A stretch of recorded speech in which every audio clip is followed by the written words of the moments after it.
બાપાની આજે અહીંયા આખો સમાજ ભેગો થયો અને આપણી જયકારામાં અવાજ ના હોય બરોબર. જગદીશભાઈ ઠાકોર સાહેબ એમના બેસાતું નહીં તો ખુરશી લઈને બેઠા છે. એમને ખબર પડવી જોઈએ કે એમણે આખી જિંદગી જે સમાજ માટે મહેનત કરી એ સમાજ આજે ખૂબ આગળ વધ્યો છે. બોલ સદારામ બાપાની. તમારા અવાજમાં કરંટ હોવો જોઈએ અને આજે ઓગણનાથ ભગવાનની જગ્યા પર ભેગા થયા છે. બોલો ઓગણજી મહારાજ કી. આજના આ બંધારણ સભાની અંદર ઉપસ્થિત તમામ સંતો, તમામ મહંતો, તમામ આગેવાનો, યુવાન દોસ્તો, માતાઓ અને બહેનો, અહીંયા બંધારણનું વાંચન થયું, બંધારણના નિયમો નક્કી થયા. આ નિયમો શા માટે? એવી શું જરૂર પડી સમાજમાં કે બંધારણ બનાવવું પડ્યું? અને બંધારણ એક એવું બંધારણ જેનો અમલ પણ થાય, જેની માટે તાલુકે તાલુકે, ગામડે ગામડે બંધારણ માટેની સભાઓ થઈ, નક્કી થયું, પૂછવામાં આવ્યું કે શું ખૂટે છે, શું તકલીફ પડે છે. અને એ બધું છેલ્લા 1-2 મહિનાથી જે મીટિંગો ચાલતી હતી, તમામ લોકોએ પોતાનો મત મૂક્યો, તમામ પીડા મૂકી, તમામ તકલીફો મૂકી અને એના અંતે નક્કી એવું થયું કે આ સમાજમાં જે કુરિવાજો છે, આ સમાજમાં જે ખોટા ખર્ચાઓ છે, સમાજને જે પીડા આપતા પ્રશ્નો છે, આ પ્રશ્નોની સામે સમાજે જાગવું પડે. બીજા સમાજો જે રીતે આગળ વધ્યા, ટેકનોલોજીમાં આગળ વધ્યા, અંધશ્રદ્ધા કુરિવાજોમાંથી બહાર નીકળ્યા, વ્યસન મુક્તિ તરફ વધ્યા, શિક્ષણની દિશા પકડી, એ સમાજો જે રીતે આગળ વધ્યા, તો આપણે શું ખૂટે છે? એક એવો સમાજ આપણે જેની જોડે જમીન જાગીરી, એક એવો સમાજ જેના માથા બહુ પણ તકલીફો પણ એટલી જ છે. ત્યારે આજે આ તમામ આગેવાનો, આજે કોઈ પાર્ટીના આગેવાનો નથી, આ જે આગેવાનો આવ્યા છે સમાજના આગેવાનો આવ્યા છે. સમાજની ચિંતા કરવા, સમાજની ચિંતા જે વર્ષોથી કરે છે, એ ચિંતા અને ચિંતાની સાથે અનુભવનું ભાથું લઈને આવ્યા છે.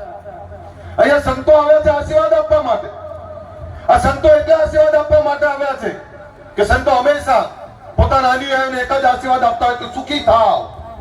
જ્યારે સુખી થવાનો આશીર્વાદ આપવા માટે આવ્યા હોય ત્યારે આ સંતોને પણ એવું લાગ્યું છે કે એવું બંધારણ, એવા નિયમો બની રહ્યા છે જેના થકી આ સમાજમાં તમામ બંધીઓ, તમામ તકલીફો દૂર થઈ અને સમાજ તમામ ક્ષેત્રે આગળ વધી શકે. એટલે આશીર્વાદ આપવા માટે આવ્યા છે કે આ બંધારણનો 100% અમલ થાવ અને સુખી થાવ, એવા આશીર્વાદ આપવા માટે આવ્યા છે. દોસ્તો, આગેવાનો ચિંતા કરે, આગેવાનો વાત મૂકે, પણ આ વાતમાં આપણે તમામ રીતે હંમેશા એક જ વાત મૂકીએ છીએ કે રાજનીતિ, રાજનીતિ, રાજનીતિ, રાજનીતિ આપતી જતી રહેવાની. સતયુગ, ત્રેતાયુગ, દ્વાપરયુગ, કળિયુગ આવી ગયો. સત્તાની લડાઈઓ ચાલવાની, એ લડાઈ ચાલે છે ને ચાલતી રહેવાની. પણ જે લોકોનું આપણે નેતૃત્વ કરીએ છીએ, જે સમાજમાંથી આવીએ છીએ, એ સમાજને સાચી વાત, સાચી દિશા આપવાનું કામ બસ એમને આપણે નહીં કરીએ તો આવનારી પેઢી માફ નહીં કરે. આજે અહીંયા તમામ આગેવાનો બેઠા છે ત્યારે તમે જોયું હશે કે હજારો લોકો આવ્યા. હું પોતે, હું ને મારા પત્ની બે આવ્યા છે. આ ગેનીબેને આમંત્રણ આપ્યું હતું, એ મને ના પાડી ઉભા ના કરતા, કારણ કે મારા પપ્પા આવ્યા છે, મારા ઘરનાને લઈને આવ્યો છું. મેં એને કહ્યું કે ગેનીબેને કાલ મેળું માર્યું સાહેબ કે સજોડે આવજો, નહીં તો નિયમનું પાલન કોણ કરશે? મારી બહેનો અહીંયા બેઠી છે બધી. સાહેબ, બંધારણ બન્યું અને બંધારણનો અમલવારી આપણે કરવી જ પડે. પણ આમાં બે સૂચનો છે મારા. મને સૌથી સારી જો એક બાબત લાગી હોય તો તમે વૈશાખ સુદ ને મહા એટલે 15 દિવસના આખા વર્ષના 30 મુહૂર્ત નક્કી કર્યા. લગ્નની સીઝન 2 હોય અને મા મહિનાનો વૈશાખ, આ 2 મહિનાની જે લગ્નની નક્કી કરી તમે મુહૂર્ત, આ મુહૂર્તમાં જો લગ્નો થશે તો સાહેબ અડધી તકલીફ તો એમની દૂર થઈ જવાની. એનું કારણ છે કે આહિર સમાજ, હું આહિર સમાજના સાહેબે ગયા છે, હું ગયો છું, બધા ગયા છે. વડેજી તેરસના દિવસે એક જ દિવસે આખી રાત લગ્ન થાય, ઘરે ઘરે આખા ગુજરાતમાં આખો સમાજ ઘરે ઘરે લગ્ન થતા હોય. કોઈ જગ્યાએ 15 લોકો બેઠા, કોઈ જગ્યાએ 20 લોકો બેઠા હોય, પણ એ તમામ જગ્યાએ 10 લોકો, 15 લોકો, 20 લોકો, એટલે કોઈ ખોટા ખર્ચા થાય જ નહીં, ખોટા દેખાડા થાય જ નહીં. એટલે આ જે નક્કી કર્યો છે નિયમ, હું આ બંધારણ નક્કી કરનારા તમામ આગેવાનોને અભિનંદન પાઠવું છું કે આ નિયમ થકી તમારી 50% તકલીફો એમની દૂર થઈ જવાય. પણ એક બીજી વાત કરું, તમે 16 નિયમ બનાવ્યા, 17મો નોંધ લખી છે, પણ 17મો નિયમ પણ બનાવો. આપણા બોલામણા બંધ કરો. આવી ગયું? આ બોલામણા એટલે શું મને ખબર પડે છે. આપણે ત્યાં કોઈ માદું પડે તો એના ઉછીકા નીચે 10, 20 રૂપિયાની, 50 રૂપિયાની નોટ મૂકવાનો રિવાજ કેમ? તો કે આને દવાખાનાનું બિલ ભરવામાં તકલીફ ના પડે. આ રિવાજ એના માટે કરેલો. પછી તો 10,000 રૂપિયાનું દવાખાનાનું બિલ ને 2.5 લાખ રૂપિયા તો એ બોલામણા વાપરી નાખે. આ ના ચાલે ભાઈ, એમ રાખો થોડું. તમારે ખોટા ખર્ચામાં નીકળવું પડે બહાર. પણ આ બંધારણ બન્યું, સૌથી પહેલા સ્ટેજ વાળાને શપથ લેવડાવજો.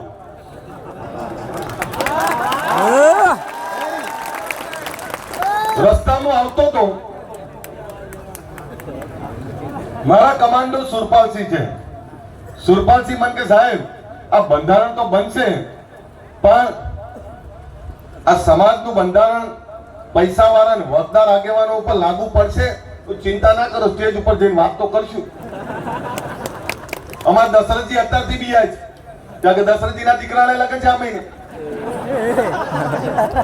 પણ તમને કહું, હું મારા પપ્પાનો આભાર માનું કે મારા દીકરાના 10 થી 15 હજારમાં લગ્ન કરી દીધા એમને.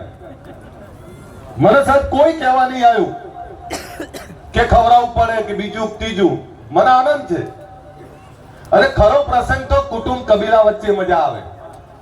તમે 5000 લોકોમાં કોને મળો?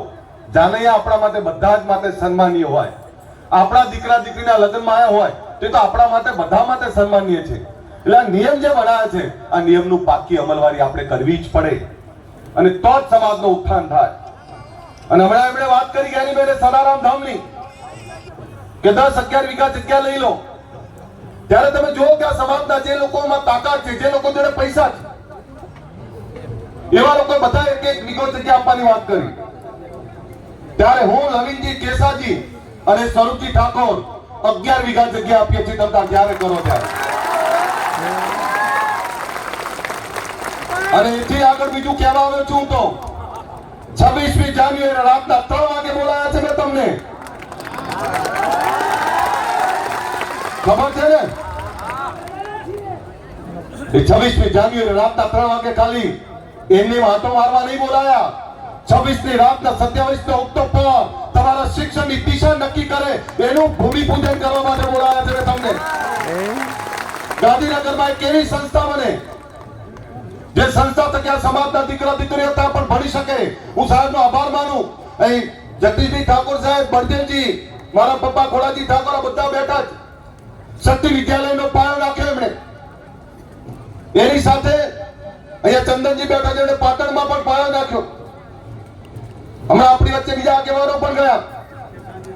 કેસાજી એ દિયોદરમાં જે સંસ્થા ચલાવે છે, આ કોઈ નાની વાત નથી. અહીંયા બાબરમાં જ્ઞાનીબેનને ચલાવે છે, હમણાં સ્વરૂપજી એમણે મુહૂર્ત કર્યું.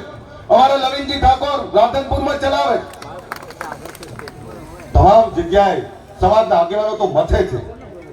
સમાજના આગેવાનો શિક્ષણની સ્કૂલ બનાવશે. પણ આ જગદીશભાઈ, બળદેવજી, ખોડાજી, મારા પપ્પા, આ બધાનો પ્રશ્ન શું છે ખબર છે? કે અમે સ્કૂલો કોલેજો તો બનાવી દઈએ, પણ તમારા દીકરાઓને મોકલશે કોણ? તમે મોકલતા નથી એટલે એનું ઘડતર નથી કરી શકતા. આજે સમાજ જાગ્યો છે, સમાજમાં ભૂખ છે, પણ દિયોદર છોડીને એમને અમદાવાદ આવવું પડશે. અમદાવાદ ગાંધીનગર છોડીને અમેરિકા જવું પડશે તો જ આગળ વધશો. તમારે સમાજમાં ભૂખ લગાડવી જ પડે, અને ભૂખ સમાજના સર્વાંગી વિકાસની. આ સંસ્થાઓ જે બની રહી છે, આ સંસ્થામાં આપણા દીકરા દીકરીને મૂકો. અને હમણાં ભરતસિંહભાઈ એક બહુ પીડા વ્યક્ત કરી, બોલી ના શક્યા, પણ હું તમને કહું કે સંસ્થા બનતા બનાવી દઈએ છીએ, એનો નિભાવ કરો, એને ચલાવી એથી વધારે કાઠું કામ છે, ખૂબ કાઠું કામ છે. ત્યારે વિનંતી કરું છું તમને, દીકરા દીકરીઓને ભણવા માટેની વ્યવસ્થા જે ઊભી થઈ રહી છે એમાં મોકલો. આ બંદીજી ને રામાજીના બેઠા છે, એમણે કલોલની અંદર ઠાકોર ભવન બનાવ્યું. કેટલા નામ લો, આમ કહેવા જઈએ ને તો ગુજરાતમાં આજે આપણી 50 સંસ્થાઓ છે. પણ આ સમાજે દીકરા દીકરીને ભણવા માટે બે ત્રણ પાટા બાંધીને ભણાવવા પડશે. તમે આપણે બીજા સમાજોની ઈચ્છા નહીં કરી શકીએ. એ પાટીદારનો દીકરો આખી દુનિયામાં ભણવા જાય, કમાવા જાય. એ ચૌધરીનો દીકરો સવારે 3 વાગે દોડતો હોય, એ રવાડીનો દીકરો સવારે 4 વાગે એ મહેનત કરતો હોય, એ પંચાલ પ્રજાપતિ દરજીનો દીકરો. આ તમામ સમાજો, આ સમાજોની એટલે વાત કરું છું કે આ સમાજો સુખી થયા તેમાંથી શીખવું પડશે. એની ઈચ્છા કરે મેર નહીં પડે, થાકી જઈશું આપણે શીખવું પડશે અને આપણે એમના સમોડિયા બનવા માટે મથવું પડશે. માલદાર રાખો તો માલદાર પણ એવું રાખો કે આપણી ગાયો ભેંસો એનું જે દૂધ ભરાઈએ છીએ આની પણ ચર્ચા થવી જોઈએ. ખેતી કરો તો ખેતીની ચર્ચા થવી જોઈએ, ધંધો કરો તો ધંધાની ચર્ચા થવી જોઈએ. આજે આપણા દીકરા દીકરીને સારું ભણાવો. બીજો બેને એક નિયમ નહીં કીધો પણ આજે કહી દઉં કે ગામની કમિટી તમે બંધારણની તો બનાવશો તો એની સાથે એક એવી સમિતિ પણ જોવી જોઈએ કે જે દીકરીનું માંગવું આવ્યું છે એ તમારા ગામમાં રહેલો એ નબીરો, એ કુંવર, એ વરરાજા વ્યસન તો નહીં કરતો ને. દીકરી જે ગાય જેવી દીકરી, જે લાડકોટથી ઉછરી દીકરી, અરે જેને દારૂ પીવો હોય ને, જે દારૂ પીને મજા કરવી હોય ને એને વાઢા મરી જાઓ. બીજી દીકરીઓની જિંદગી ના બગાડો. પણ એક વાત ટકોર તો કરું. હમણાં બેને કહ્યું કે છૂટાછેડા જે ઝાડની નીચે બેન થાય ને એ ઝાડે સુકાઈ જાય. પણ આ સમાજનો આભાર માનું, આ સમાજને વંદન કરું સાહેબ કે આ સમાજનો કોઈ મા બાપ ગયડા ઘરમાં નહીં હોય અને આ સમાજમાં છૂટાછેડા કરવા હોય ને એટલે લોઢાના ચણા બરોબર છે સાહેબ. આ એ સમાજની વાત કરું છું. સ્ત્રીને સન્માન આપનારા, સ્ત્રીના ઉપાસકો, સ્ત્રીની ચિંતા કરનારા આપણે લોકો. હમણાં મારી પત્ની હમણાં ચર્ચા ચાલતી એટલે મા બાપની ચર્ચા ચાલી તો દીકરીની ચર્ચા ચાલી એટલે એને એવી વાત કરી કે આપણા સમાજમાં તો દીકરીઓને ખૂબ સાચવે, પત્નીઓને ખૂબ સાચવે. અને હમણાં કેસાજીને મેં કહ્યું, કેસાજીને મેં તમે આ નિયમ બનાયા આધારથી લાગુ પડે ને, આજથી લાગુ પડે ને, જૂનું કઈ નહીં ને. મારા લવ મેરેજ છે પણ ભાગીન નહીં કર્યા મેં. 1997 માં ભાગીન નહીં કર્યા. મારા સાસુ સસરા, મારા મા બાપ અને સવિશેષ મારા પિતાશ્રી બેઠા છે, એમનો આભાર માનું, ઋણી છું એમનો કે 1997 માં કઈ પરિસ્થિતિ હશે અને એ વખતે બે પરિવારોની સંમતિથી હવે લગ્ન કર્યા હતા. સાહેબ તો ત્યાં જ રહે છે નરોડામાં. પણ આપને બે હાથ જોડી વિનંતી કરું છું, આ સમાજ એક કેમ થયો છે ખબર છે? આટલી મોટી સંખ્યા કેમ છે સાહેબ? હું 2 કિલોમીટર ચાલીને આવ્યો. નટુજીને તકલીફ પડી હશે. 1 કિલોમીટર પોણો કલાક થયો. આટલા બધા લોકો કેમ આયા? આ બંધારણની ચિંતા, એ ચિંતા તો ખરી પણ તોય આટલા બધા લોકો કેમ આયા એ ખબર છે કેમ આયા? આ સ્ટેજ ઉપર બેઠેલા તમામ રાજકીય આગેવાનો રાજકારણ ભૂલીને સમાજ એક કર્યો છે એની ચિંતા કરવા માટે ભેગા થયા છે. આ એટલે આયા અને એટલે કહું છું કે આપણે ભેગા છીએ તો સમાજ તો બચારો રાહ જોઈને બેઠો છે. સમાજ તાકાતવર છે. સમાજે તમને સિંહ ગર્જના કરવાની તાકાત આપી અને તમે બકરી બની જાઓ તો એમાં સમાજનો શું વાત?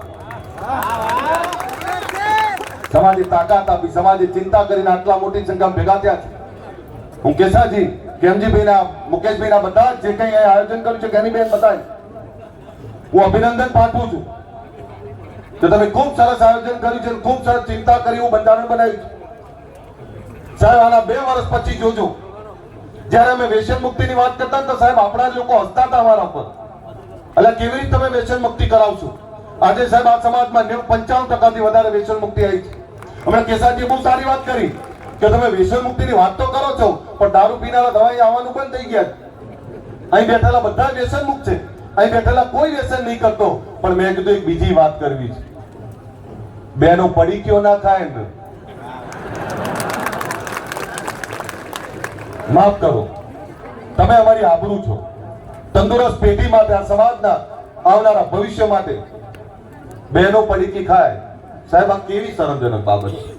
બે હાથ જોડું અને એમના ઘરવાળાને કહું કે તમે મસાલો ખાતા હશો ત્યારે પડીકી ખાવા લાગ્યા અને તમે બે ખાતા હશો તો દીકરો તો ખાવાના જ છે. એટલે પડીકીઓમાંથી બહાર નીકળો. તંદુરસ્ત પેઢી, આવનારું પેઢીને સબળ સક્ષમ જીવન આપવું હોય તો શિક્ષણ, સંસ્કાર, વ્યસન મુક્તિ આ બધું જ જોડે રાખવું પડશે. તમારે ધંધા રોજગારની સારી દિશા નક્કી કરવી હોય તો કેલ્ક્યુલેટ જિંદગી જીવવી પડશે. તમારા રૂપિયાને યોગ્ય મેનેજમેન્ટ કરવું પડશે. હમણાં મને એ પણ તમને કહું કે જ્યારે 50 વીઘાનો ખેડૂત ખાતેદાર આપણો વર્ષના અંતે બિયારણના પૈસા ઉછીના લેવા જાય ત્યારે શરમ આવે. તો પાક તો આપણો એટલો છે, 5 વીઘાના ખેડૂત ખાતેદાર જોડે ઉછીના માંગીએ ત્યારે સમાજની દશા શું થાય. એટલે વિનંતી કરું કે સારી ખેતી કરો, સારું મેનેજમેન્ટ કરો, પૈસાની સારી બચત કરો. પણ આજે જ્યારે તમે બધા અહીં આવ્યા છો ત્યારે 26 જાન્યુઆરીનું આમંત્રણ આપું છું અને રાતના 3 વાગે એટલે ત્યાં સમાજની એકતાનો પરચો બતાવશે. આવશો ને બધા? તો બે હાથ ઊંચા રાખી તાળીઓ પાડવાને ખબર પડે અને ખખડી પડે તો જ ખબર પડે કે આવવાના છો. ઘણા બધા પૂછ્યું કે રાતના 3 વાગે કેમ? ત્યારે અહીં બધા બેઠેલા આગેવાનોને આમંત્રણ આપું અને તમને આમંત્રણ આપું છું. આ સમાજે સમયાંતરે પોતાની એકતાનો, તાકાતનો પરચો બતાવવો જ પડે. આજે જે ઓગણનાથ ભગવાનની અંદર મળ્યા છીએ, હું બાપજીને વંદન કરું છું કે જ્યારે આપણને જરૂર પડી ત્યારે આ ઓગણની ભૂમિ આપણા માટે હંમેશા તૈયાર હોય છે અને તમામ રીતે આવકારવા તૈયાર હોય છે. ત્યારે બાપુને હું વંદન કરું છું. દોલતરામ બાપુ બેઠા છે, ઋષિ ભારતી બાપુ બેઠા છે, આ તમામ સંતોને વંદન કરું છું અને આપણા સદારામ બાપાની જગ્યાના દાસ બાપુ બેઠા છે. એકવાર જોરદાર આ સંતો માટે તાળીઓ પાડી. અને બળદેવગીરી બાપુ, એમના ચહેરા પરની ચમક જ તમને કઈ બતાવે અને બાપુની વાતમાં ક્યારે ઢીલાસ નહીં હોતી. ત્યારે હું અગણનાથ ભગવાનને પ્રાર્થના કરું કે જે બંધારણ બનાવ્યું છે આ બંધારણ થકી આ સમાજ તમામ રીતે અમલ કરશે અને આવનારા સમયમાં આ સમાજ સોળે કળાએ ખીલશે. એ જ વિનંતી સાથે મારી વાત પૂરી કરું. બોલ સદારામ બાપાની ખખડીને બોલો, ચોખ્ખું ગીત, ચોખ્ખો અવાજ, ચોખ્ખી ધરા છે, અનાજ છે. આવો અને તોય તમારી આ જગદીશભાઈ આટલી ઉંમરે હજુ પડતી બેઠા. અમરતભાઈ એકવાર જોરદાર બોલ સદારામ બાપાની, બોલો ગણજી મહારાજ કી, બોલો વેલાત બાપુ કી. અસ્તુ જય હિન્દ, જય જય ગુજરાત. આપણા સૌએ આભાર અલ્પેશભાઈ સાહેબ. વાત કરું છું ગાંધીનગરમાં સરકારે અને રાજ્યના મુખ્યમંત્રીએ એ આપણાને આપવાની તૈયારી બતાવી છે ત્યારે સરકાર એમાં તમામ રીતે સહકાર કરવાની છે એ વાત પણ આપને કહી દઉં. આભાર અલ્પેશભાઈ ઠાકોર સાહેબ.